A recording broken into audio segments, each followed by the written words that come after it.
Hello student, how are you? I hope आप सब अच्छे होंगे। तो आज हम देखने वाले हैं class 10th NCERT mathematics chapter 10 circles, जिसका हमने प्रीवियस लेक्चर में एक्सरसाइज 10.2 के कुछ क्वेश्चंस 1 to 8 को फिनिश किया। आज हमें क्या देखना है? क्वेश्चन नंबर 9 to 13 को, जो आपके बहुत ज्यादा इंपॉर्टेंट है एग्जाम के पॉइंट ऑफ व्यू से। इसमें से कोई ना कोई क्वेश्चन हर ईयर में आपसे पूछा गया है, तो आपको यहाँ पर बहुत अच्छे से देखना है। आई होप आपने इसको ट्राई किया होगा और मोस्टली क्वेश्चंस कर लिए होंगे। तो आज हम देखने वाले हैं यहाँ पर कि इसको हम बहुत ही शॉर्ट में, बहुत ही कॉन्सेप्चुअल वे में कैसे कर सकते हैं। तो हम स्टार्ट करते हैं अपने क्वेश्चन नंबर 9 के साथ। इसमें उन्होंने कहा कि आपके कोई एक सर्कल दे रखा है जिसका सेंटर O है, दो टेंजेंट इस पर उन्होंने बोला है x by and x dash by dash.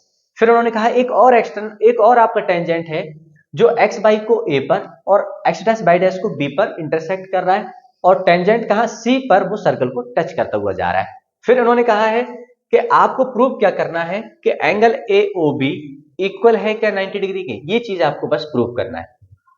तो देखो, आप कुछ चीजें जानते हो, जैसे मान लो कोई सर्कल पर एक्सटर्नल पॉइंट से दो टेंजेंट ड्रॉ किए, वो ऑलवेज इक्वल होते हैं। ये बात आपको किसने बताई थी? थ्योरम नंबर 10.2 ने। तो हम यहां से कह सकते हैं कि अगर मान लो ये तो मेरा इसके इक्वल है, अगर यहां से एक लाइन और ड्रॉ कर दूं मैं, तो अब देखो मैंने इसको क्या माना? एंगल 1। इसको मैंने मान लिया कि एंगल 2 है, ये मेरा एंगल 3 है और ये मेरा एंगल 4 है। तो अब मेरे टारगेट क्या है कि मैं किसी भी वे में एंगल 2 प्लस एंगल 3 को 90 डिग्री मुझे प्रूव करना है, जिसको मैं क्या लिख सकता हूं कि एंगल AOC है ये मेरा, सॉरी AOB है आपका ये। बस ये आपको प्रूव करना है। तो देखो हम इसको कैसे करेंगे, बहुत इजी वे में। मान लो मैं यहां पर दो ट्रायंगल उठा रहा हूं, मैंने लिखा है यहां पर in triangle POA and triangle AOC। ये दो ट्रायंगल हमने यहां से उठाए हैं। इसमें आप जानते हैं कि मेरा PA इक्वल होगा AC के। एक्सटर्नल पॉइंट से जो टेंजेंट होते हैं आपके किसी सर्कल पर वो इक्वल होते हैं, ये बात आप जानते हैं। फिर आपने देखा कि OA इक्वल होगा OA के, ये आपका कॉमन है। फिर आपने देखा कि अगर हम बात करें PO की और OC की, तो ये दोनों क्या है? रेडियाई। भाई सेम सर्कल के हैं, रेडियाई हैं। तो अब अगर तीनों साइडों के बेसिस पर हम देखें तो हमारे दोनों ट्रायंगल कैसे हो गए? कॉन्ग्रेंट हो गए। एक हमारा क्या OPA कॉन्ग्रेंट हो गया ट्रायंगल OCA बाया साइड साइड साइड क्राइटेरिया। अगर यहां पर ऐसा है तो हम सिर्फ टारगेटेड चीजों को यहां से हम ले लेंगे। जैसे अब यहां से क्लियर तो ये भी हो रहा है कि हमारा ये वाला एंगल इसके इक्वल होगा, बट मुझे इसकी जरूरत नहीं है। मुझे जिसकी जरूरत है वो क्या है? एंगल 1 और एंगल 2 की। तो यहां से मैं क्या दिखाने वाला हूं कि मेरा एंगल 1 इक्वल हो गया है एंगल 2 के। ये कैसे हुआ है? बाया CPCT। बस हमारा इससे काम चलने वाला है। हम 1 और 2 से देखेंगे बस हमें, और किसी चीज की यहां से जरूरत नहीं है। तो हम किसी चीजों को एक्स्ट्रा नहीं लेंगे जिससे कि हमें कंफ्यूजन क्रिएट हो। अगर यहां से ये क्लियर हुआ तो सिमिलरली बिल्कुल ऐसे ही अगर हम देखें तो आप थोड़ा सा ध्यान लगाएं कि आपका PAO और OAC में आपने देखा है COAB और BOQ में, अगर मैं यहां लिख दूं ट्रायंगल, मैंने लिखा इन ट्रायंगल, क्या लिखा हमने? COB एंड ट्रायंगल BOQ में, अगर इन दोनों में देखोगे तो सिमिलरली वही है, टेंजेंट है, ये दोनों कैसे होंगे? इक्वल होंगे। और ये रेडियस है सेम होगी, कॉमन है, मींस ये दोनों भी आपके साइड साइड साइड क्या होने वाले? कॉन्ग्रेंट। इसका मींस ये है कि बस मेरा काम की चीज यहां पर ये है कि एंगल 3 इक्वल होगा एंगल 4 के, और ये भी कैसे होगा? बाया CPCT। तो अब हम यहां से क्या लगाने वाले हैं? अब आप देखें PQ एक लाइन है, एक लाइन पर बने सभी एंगल का सम कितना होता है? 180 डिग्री होता है। लीनियर पेयर में भी आपने यही सीखा था। तो क्या मैं यहां से लिख सकता हूं sum of all angle on a line equal to 180 degree. ये आप जानते हैं कितने होंगे? 180 डिग्री होंगे।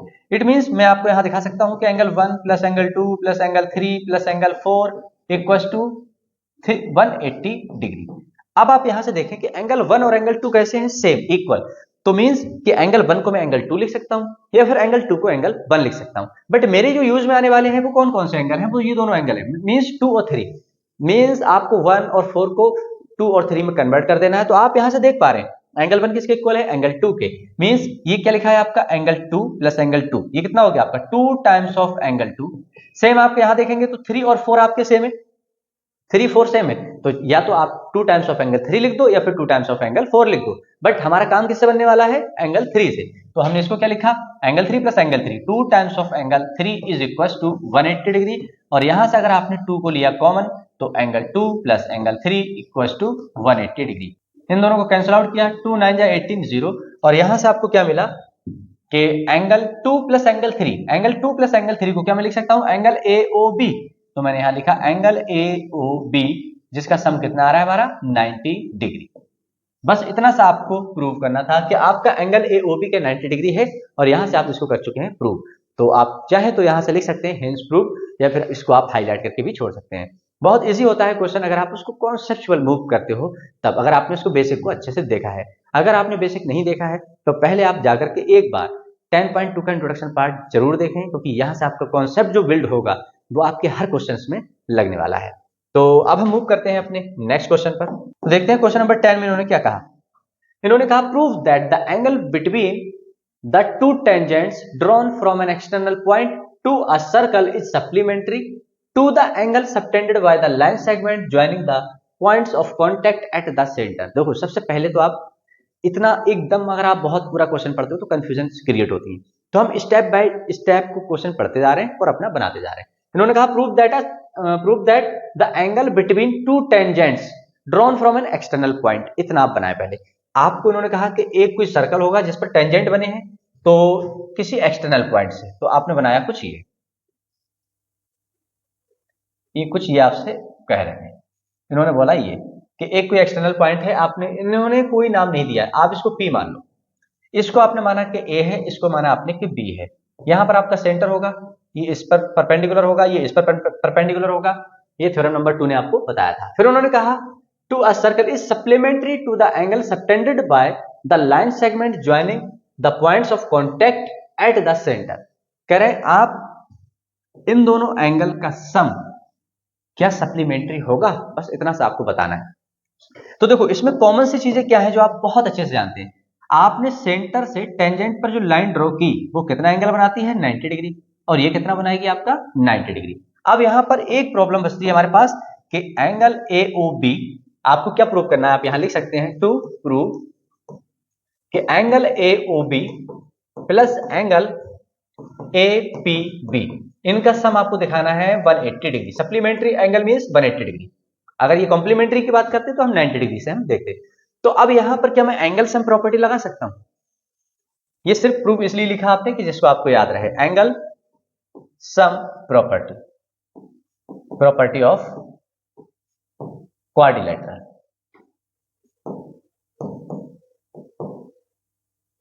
क्या होगा आपका angle A plus angle P plus angle B plus angle O equal to कितना होगा आपका 360 डिग्री। ऑल 4 एंगल्स का सम कितना होता है इन क्वाड्रिलेटरल में, 360 डिग्री होता है। एंगल A आपको पता है कितना है 90 डिग्री, एंगल P आपको पता करना है, एंगल B आपका कितना है 90 डिग्री, प्लस एंगल O आपको पता करना है। तो यहां से आपने देखा कि angle P plus angle O equal to 360 minus 90 और 90 का सम करते हो तो 180 उधर लेके जाते हो माइनस में। तो अब आप थोड़ा सा इसको और अच्छा कर सकते हो। एंगल P को हम कैसे दिखा सकते हैं, APB। तो हमने इसको क्या लिखा, angle APB plus angle O को आप कैसे दिखा सकते हो, AOB। तो आपने लिखा angle AOB equal to 360 minus 180, आपका कितना आ रहा है 180 डिग्री। और यही आपको प्रूव करना था कि जो आपका लेंथ ऑफ टेंजेंट पर और एक आपका सेंटर पर जो एंगल बना है क्या वो सप्लीमेंट्री होंगे। तो आप बोलेंगे हाँ, वो दोनों एंगल का सम कितना आ रहा है 180 डिग्री आ रहा है, वो दोनों एंगल कैसे होंगे, सप्लीमेंट्री होंगे। तो ऐसे करना था आपको इस क्वेश्चन को। तो अब हम मूव करते हैं अपने नेक्स्ट क्वेश्चन पर, जिसमें आपको कहा है prove that the parallelogram circumscribing a circle is a rhombus. देखो इन्होंने कहा कि एक पैरेललोग्राम है, सर्कमस्क्राइब का मींस क्या है कि सर्कल अंदर होगा, इंस्क्राइब की बात करते तो सर्कल के अंदर होता। तो इन्होंने बोला है क्या, सर्कमस्क्राइबिंग अस सॉरी इन्होंने बोला है सर्कमस्क्राइबिंग अ सर्कल। तो सबसे पहले तो आप बनाए एक सर्कल, या आप एक पैरेललोग्राम बना सकते हैं, ये आप पे डिपेंड करता है कि आप क्या करना चाह रहे हैं, बस आपको करना दोनों काम है। तो आपने बनाया कुछ ये ऐसे, फिर आपने देखा ये इसको कुछ ऐसे बनाया, और ये आपका क्या है कुछ ऐसे है, और ये कुछ आपका ऐसे है। यहाँ पर बहुत अच्छा डायग्राम नहीं बन पाया है, थोड़ा सा आपको कॉमन सेंस लगाना होगा। तो यहाँ पर क्या है, ये यहाँ पर ये कुछ आपको ऐसा दे रखा है, एक पैरेललोग्राम है, उसके अंदर क्या बनाया गया है, सर्कल। अब आपको ये बताना है कि जो आपका पैरेललोग्राम है क्या वो रोम्बस है। तो देखो, इसको मैंने मान लिया कि ए है, ये मेरा क्या है बी, ये सी और ये डी। इसको मैंने मान लिया, इस पॉइंट ऑफ कॉन्टैक्ट को मैंने मान लिया पी, इसको मैंने माना क्यू, इसको मैंने माना आर और इसको माना मैंने एस। तो अब अगर आप थोड़ा सा ध्यान से देखें तो आप एपी को क्या लिख सकते हैं, ए एस। फिर आपने लिखा पीबी को क्या लिख सकते हैं आप, बी क्यू। भाई आप जानते हैं कि टेंजेंट कैसे होते हैं, किसी भी एक्सटर्नल पॉइंट से सर्कल पर आप टेंजेंट ड्रॉ करते हो तो वो दोनों इक्वल होते हैं। ये दोनों इक्वल है, ये भी इक्वल होंगे और ये भी आपका इक्वल होगा और आपका ये भी इक्वल होगा। तो इसको हम यहां पर लिख रहे हैं कि एपी आपका किसके इक्वल है, ए एस के। बीपी पीबी किसके इक्वल है, बी क्यू के। फिर आपने देखा next C R, C R किसके इक्वल है आपका, सी क्यू के। और आपने लिखा आर डी, आर डी किसके इक्वल आ रहा है आपके, डी एस के। तो अगर मान लो इन सबको मैं ऐड कर दूं, तो मैंने क्या किया, यहां पर ऐड करने वाला हूं मैं, एडिंग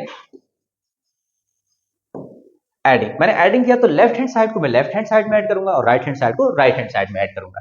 तो मैंने क्या लिखा, एपी प्लस पीबी या बीपी लिख सकते हो, plus C R plus R D equal होगा किसके, A S plus B Q plus C Q plus D S. अब थोड़ा सा आप ध्यान से देखें, AP plus PB, AP plus PB को मैं क्या लिख सकता हूं, एबी।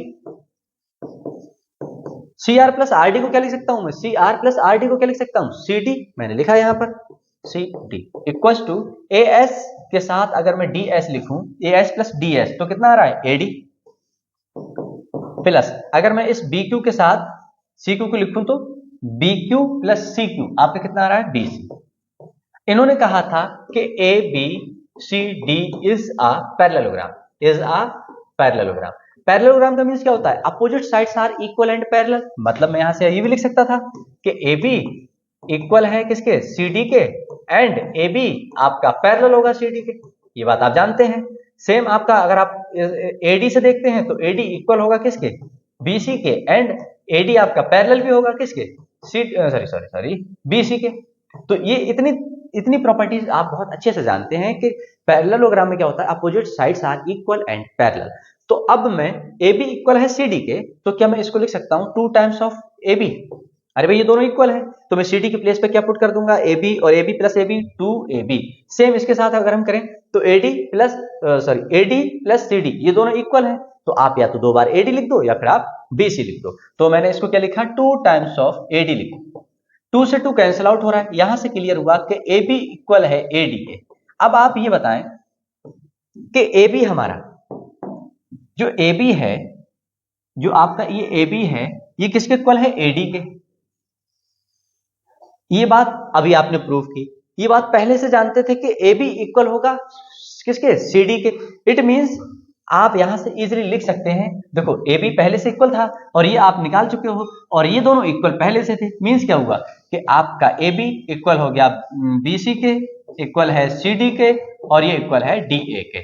इससे क्या क्लियर हो रहा है कि A B C D is a rhombus. ये क्या है, एक रोम्बस है। रोम्बस में क्या होता है, all sides are equal, opposite angles are equal. तो हमें एंगल के बारे में नहीं पता करना है। पहली बात तो ये थी कि अगर ये पैरेललोग्राम है तो अभी भी रहा, बट ये चेक करना था कि सभी साइडें इक्वल हैं और हमें यहां से क्लियर कर पाए कि यहां पर ऑल साइड्स कैसी हैं, इक्वल हैं। एंगल्स के बारे में तो पैरेललोग्राम की प्रॉपर्टी से पहले से पता था, तो यहां से क्लियर हुआ कि A B C D is a parallelogram, sorry rhombus होगा आपका। तो ऐसा करना था आपको इस क्वेश्चन को। तो अब हम मूव करते हैं अपने नेक्स्ट क्वेश्चन पर। इन्होंने कहा a triangle ABC is drawn to circumscribe a circle of radius 4 centimetre. एक ट्रायंगल के अंदर एक सर्कल बनाया गया है जिसकी रेडियस कितनी है, 4 सेंटीमीटर है। अगर ऐसा है तो ये भी रेडियस है और ये भी रेडियस है, ये भी 4 होगा, ये भी 4 होगा। अब यहां से एक चीज हमें क्लियर हो चुकी है कि इसकी रेडियस कितनी है, 4 सेंटीमीटर है। Such that segment B D D C, आपको बी डी और सी डी गिवन है 6 सेंटीमीटर 8 सेंटीमीटर। ठीक है, फिर उन्होंने कहा लेंथ 8 सेंटीमीटर 6 रिस्पेक्टिवली, ठीक है। Find the side of A B and A C. अब आपको क्या निकालना है, ए बी निकालना है और आपको ए सी निकालना है। तो थोड़ा सा आप कॉमन सेंस लगाएं और देखें यहां पर कि अगर ये 8 सेंटीमीटर है तो ये भी आपका कितना होगा, 8 सेंटीमीटर।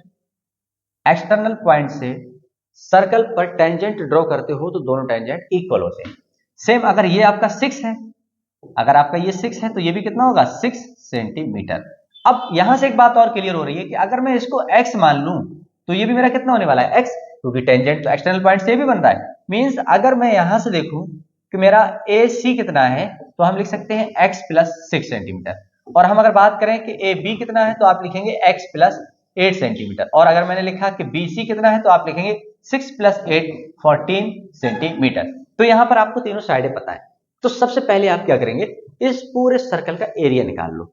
जब आप पूरे सर्कल का एरिया निकालोगे विद, अब यहां पर तीनों साइडें अलग अलग हैं। जब तीनों साइड्स अलग होती हैं तो हम कौन सा फॉर्मूला लगाते हैं, यहां पर इन्वॉल्वेशन होता है किसका, हेरोन्स फॉर्मूला का। तो हेरोन्स फॉर्मूला ने क्या किया, जब सभी साइड्स अनइक्वल हो तब आप वहां पर हेरोन्स फॉर्मूला से बहुत इजीली चीजें निकाल सकते हो। हेरोन्स फॉर्मूला के लिए क्या करते हो आप, सबसे पहले निकालना होता है आपको सेमी पेरीमीटर।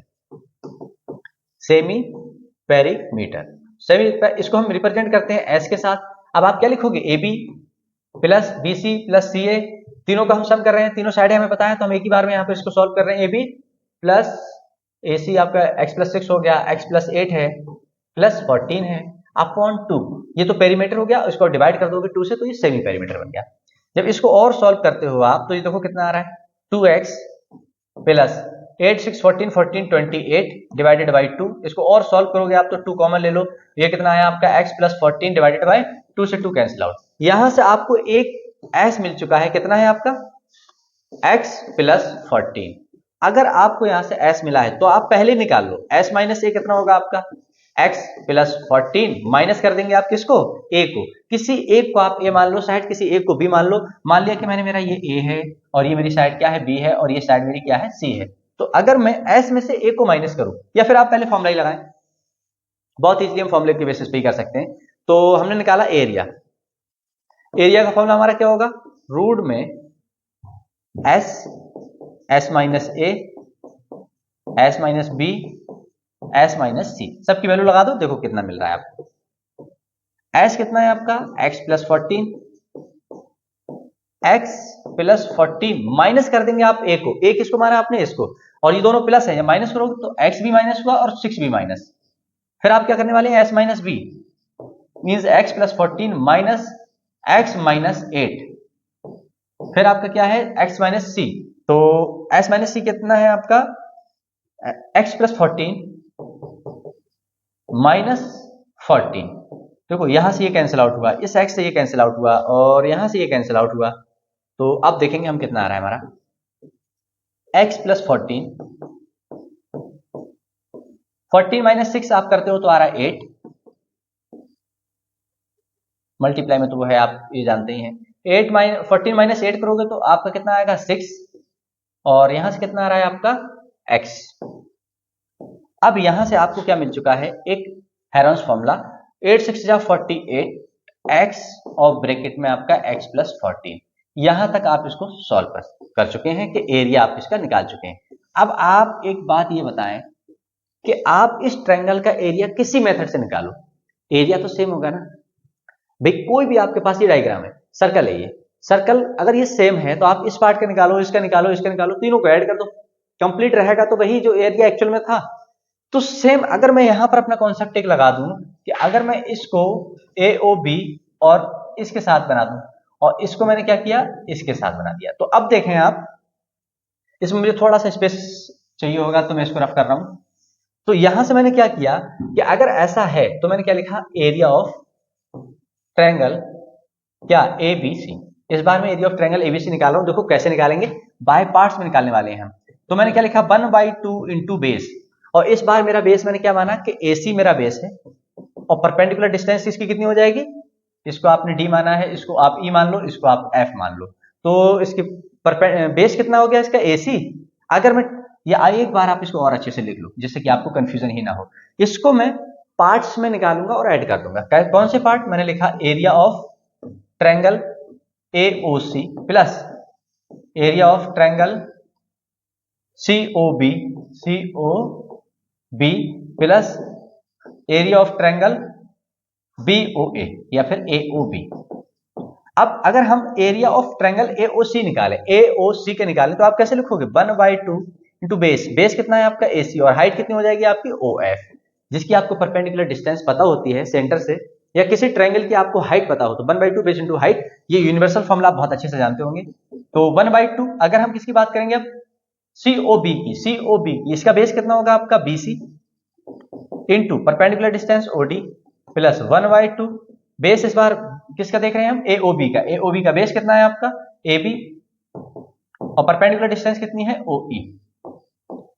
अब आप थोड़ा सा ध्यान से देखें तो 1/2 सब में कॉमन है, आपका OF हो गया, OD है, OE है, OD OE OF ये क्या है परपेंडिकुलर डिस्टेंस है, या फिर हम कह सकते हैं ये डिस्टेंस है, हाइट ऑफ ट्रायंगल है। तो ये भी सब में सेम है क्योंकि इसकी भी हाइट 4 है, इसकी भी हाइट 4 है, इसकी भी हाइट 4 है, तो क्या इसको भी मैं 4 लिख के कॉमन ले सकता हूं? तो मैंने यहां से इसको भी कॉमन ले लिया। अब मेरे पास रिमेनिंग क्या बचा, AC कितना है x प्लस 6, मेरे पास बच रहा है BC कितना है 14 प्लस मेरे पास BA कितना है AB कितना है x plus 8।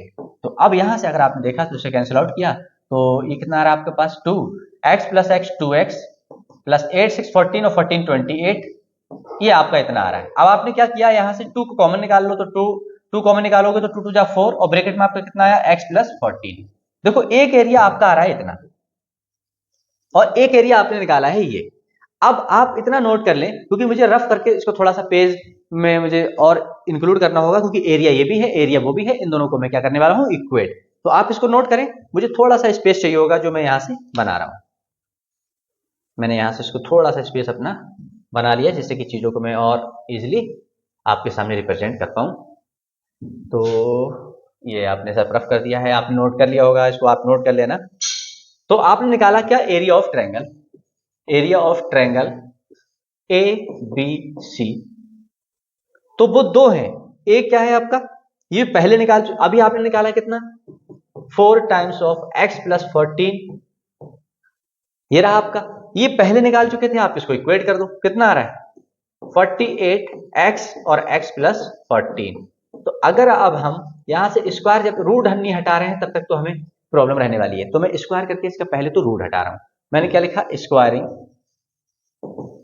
On both side, single side आप कोई भी वर्किंग नहीं कर सकते।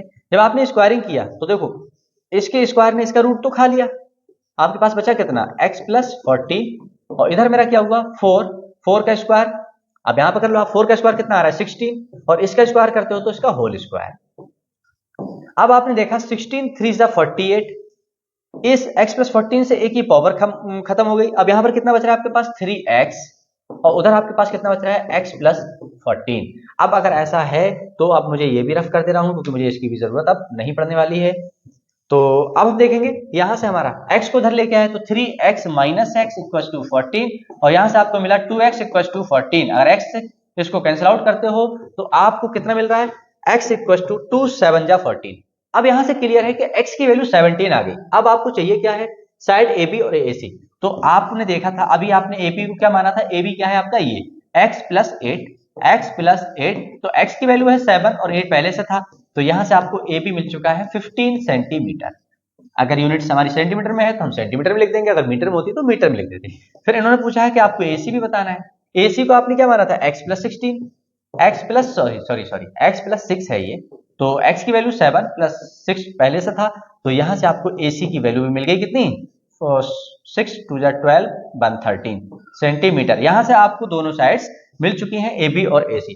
तो ऐसे करना था, आपने पहले क्या किया कि आपने पहले हेरोंस फॉर्मूला निकाल के पहले सेमी पेरीमीटर निकाला, हेरोंस फॉर्मूले से इसके पूरा का एरिया निकाल लिया। फिर आपने, मैं इसको रफ कर रहा हूं डायग्राम को थोड़ा सा और अच्छे से समझाने के लिए, फिर मैंने क्या किया, मुझे पता है कि ये 6 है तो ये पूरी साइड मेरी ये कितना है 8 और ये कितना है x, तो ये पूरी साइड कितनी होगी मेरी x प्लस 8 हो गई थी। और इसको अगर हम देखें तो ये 6 है और ये आपका x था, तो ये कितना हो गया था x प्लस 6। तो आपने पहले तो सेमी पेरीमीटर निकाला, फिर आपने क्या किया सेमी पेरीमीटर निकाल करके आपने हेरोंस फॉर्मूला से इसका एरिया निकाल लिया। फिर आपने क्या किया कि आपने इसको 3 पार्टों में तोड़ दिया कुछ ऐसे।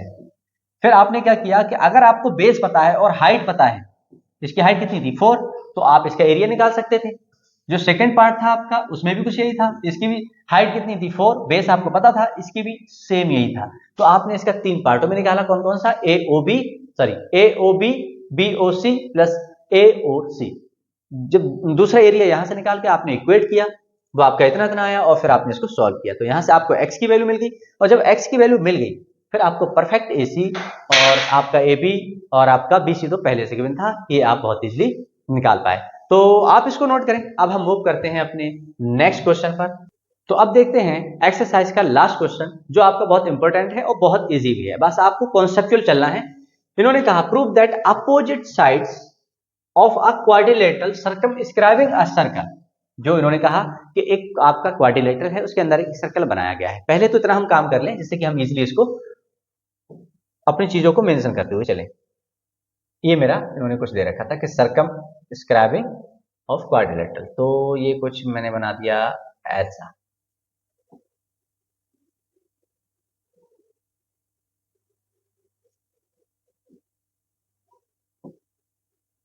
ये है आपका।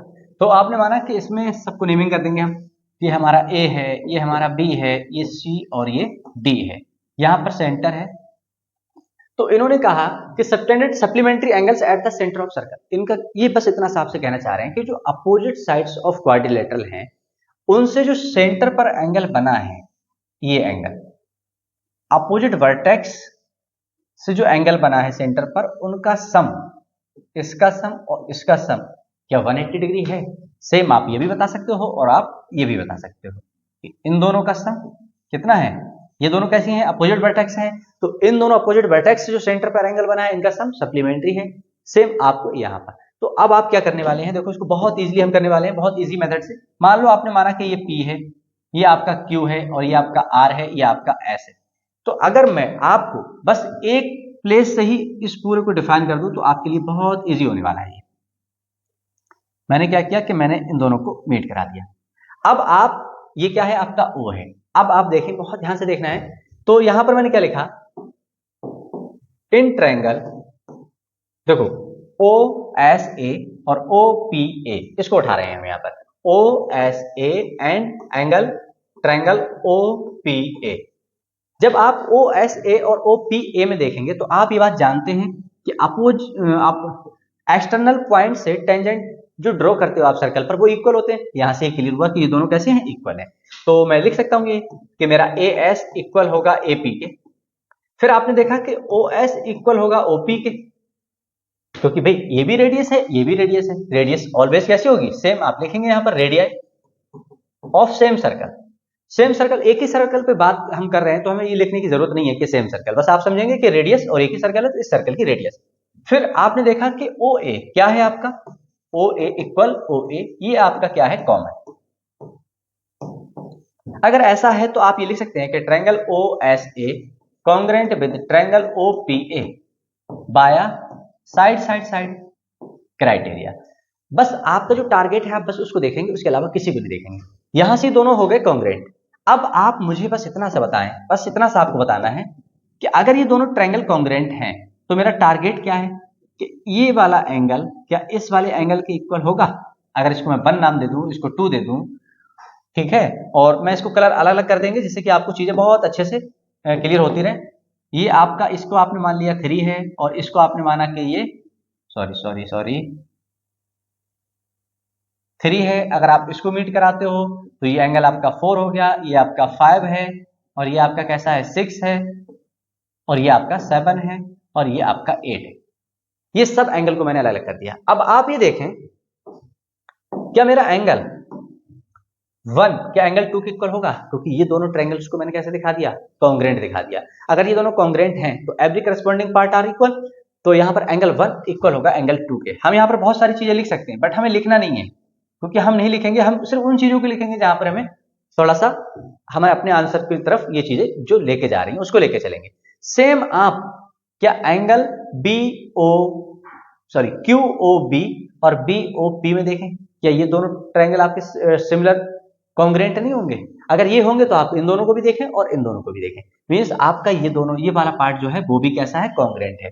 तो अगर मैं यहां से लिखूं सिमिलरली, मैंने क्या लिखा, सिमिलरली, तो सिमिलरली के बेसिस पे एंगल 3 और एंगल 4 आपका कैसे होने वाला है, इक्वल होने वाला है। एंगल 3 इक्वल है एंगल 4 के। एंगल अब आप 5 और 6 के लिए देखो, सेम वही आपका बन रहा है, तो आप बोलेंगे कि एंगल 5 इक्वल होगा एंगल 6 के, और सेम आपका होने वाला है किसके साथ, एंगल 7 इक्वल टू एंगल 8। अगर आप ये सब चीजें क्लियर हो गई हैं आपकी, आपने एक पे निकाला, आपको सब पे निकालने की जरूरत नहीं है, आप करना चाहते हो देखो तो वो सेम होगा। ओ क्यू ओपी आपका रेडियस है, ओबी ओबी आपका कॉमन है, ये टेंजेंट इसके इक्वल होगा, तो साइड के बेसिस पे आपने इसको बता दिया सिमिलर है आपका, तो कॉन्ग्रेंट हो गया, जो कॉन्ग्रेंट हो गया तो ये एंगल इसके इक्वल हो गया। सेम आप इसके साथ करेंगे, इसके साथ करेंगे, करने की जरूरत नहीं है, आप एक को दिखाओगे बाकी सिमिलर आप बोल देंगे। फिर यहां से मैं क्या करने वाला हूं, मैंने क्या किया, सभी एंगल का सम कर दिया, क्योंकि आपको पता है ये कंप्लीट एंगल कितना बन रहा है, ये एंगल कौन सा है आपका, कंप्लीट एंगल, और कंप्लीट एंगल आपका कितना होता है 360 डिग्री। तो यहां पर देखो मैं क्या करने वाला हूं, मैंने सभी एंगल को एंगल सम मैंने लिखा है, यहां पर एंगल कंप्लीट एंगल लिखा हमने, यहां हमने लिखा कंप्लीट एंगल कितना है हमारा 360 डिग्री। और उस 360 डिग्री को आप डिफाइन कैसे करोगे कि angle 1 plus angle 2 plus angle 3, जो यहां पर कंप्लीट हो रहा है हम उसके बारे में बात कर रहे हैं, angle 5 plus angle 6 plus angle 7 plus angle 8 equal to कितना होगा 360 डिग्री। अब यहां से आप देखें कि एंगल 1 और एंगल 2 आपका कैसा है, सेम है, तो मैं 1 को क्या लिख सकता हूं 2। आपको करना कैसे, आप मेरा टारगेट भी आपको बना के चलना है, आपको टारगेट क्या किया आपने कि आपका टारगेट इसको और हम बस इसको करेंगे। तो अगर मुझे ये करना है तो देखो मैं क्या करने वाला हूं, एंगल 2 को मैं एंगल 1 ही दिखा दूं, दिखा दे रहे, तो देखो एंगल 1 को तो मैंने एंगल 1 ही लिखा, और एंगल 2 को मैं क्या दिखा रहा हूं, एंगल 1 से ही दिखा दे रहा हूं, क्योंकि वो दोनों इक्वल हैं यहां से। फिर आपने देखा कि एंगल 3 की जरूरत है आपको, और एंगल 4 को भी आप क्या लिखेंगे, एंगल 3, क्योंकि ये दोनों कैसे होंगे, कॉन्ग्रेंट होंगे। 5 6 कॉन्ग्रेंट होंगे, बट मैं 5 नहीं दिखाऊंगा 6 दिखाऊंगा, क्योंकि मुझे इसकी जरूरत है। तो मैंने लिखा एंगल 6 प्लस एंगल 6, 5 को भी मैंने क्या कर दिया है 6 कर दिया है, ठीक। फिर मैंने क्या देखना है मुझे 7, तो एंगल 7 मैंने ऐसे लिखा, प्लस एंगल 8 को भी मैं 7 दिखा दूंगा, क्योंकि ये दोनों भी कैसे होंगे, कॉन्ग्रेंट होंगे। तो एंगल 7 इक्वल कितना है आपका 360 डिग्री। अब आप देखिए सभी एंगल आपके क्या हो चुके हैं, एंगल 1 को आपको नहीं दिखाना, एंगल 1 दिखाना था आपको, 2 नहीं दिखाना था, तो आपको एंगल 1 प्लस एंगल 1, तो जितने भी एंगल हैं आपके यहाँ पर वो डबल हो चुके हैं। तो मैंने 2 कॉमन ले लिया, देखो 2 times of angle 1, 2 times of angle 3, 2 times of angle 6, 2 times of angle 7, तो मैंने 2 ले लिया कॉमन, और मैंने क्या लिखा, angle 1 plus angle 3 plus angle 6 plus angle 7 equal to 360 degree. अब यहां से आप देखें angle 1 plus angle 3, angle 1 plus angle 3 को आप लिख सकते हैं AOB, तो आपने इसको क्या लिखा, angle AOB। Angle 6 plus angle 7 को क्या लिखोगे आप, एंगल 6 प्लस एंगल 6 7, इसको आप क्या लिखेंगे कि एंगल COD, आपने लिखा angle COD equal to 360 degree. अगर इस 2 को तो हम लोग यहां से हटा दें और उधर पहुंचा दें तो ये अपॉन में जाने वाला है, तो इसको मैंने हटा दिया, इसको एक तरफ कर दिया, जिससे कि आप ये क्लियरली देख पाओ, 2 बन जा 2 8 जा 0, तो यहां से आपको क्या मिल चुका है कि angle AOB plus angle COD का सम कितना आ रहा है, सप्लीमेंट्री। सिमिलरली आप किसको दिखा सकते हो कि आपका angle BOC plus angle AOD भी कितना होगा 180, अरे भाई इन दोनों का सम कितना है 180 डिग्री है, तो बाकी के जो रिमेनिंग एंगल बचे उनका भी सम कितना होगा 180 डिग्री होगा। तो ऐसे करना था आपको इस क्वेश्चन को, तो आप इसको नोट करें। तो इसी के साथ एक्सरसाइज फिनिश होती है और हमारा चैप्टर कंप्लीटली फिनिश होता है। मिलते हैं नेक्स्ट वीडियो में इसके कुछ बहुत इंपॉर्टेंट क्वेश्चंस के साथ जो आपके प्रीवियस ईयर में पूछे गए हैं या फिर इस बार आने की प्रोबेबिलिटी बहुत ज्यादा है, उस क्वेश्चंस के साथ मिलते हैं नेक्स्ट वीडियो में। तब तक के लिए अगर आपको वीडियो अच्छी लगी हो तो please like share and subscribe करें और बेल आइकन को प्रेस करना ना भूलें, जिससे कि हर एक न्यू वीडियो का नोटिफिकेशन आप तक सबसे पहले पहुंचे। Thank you.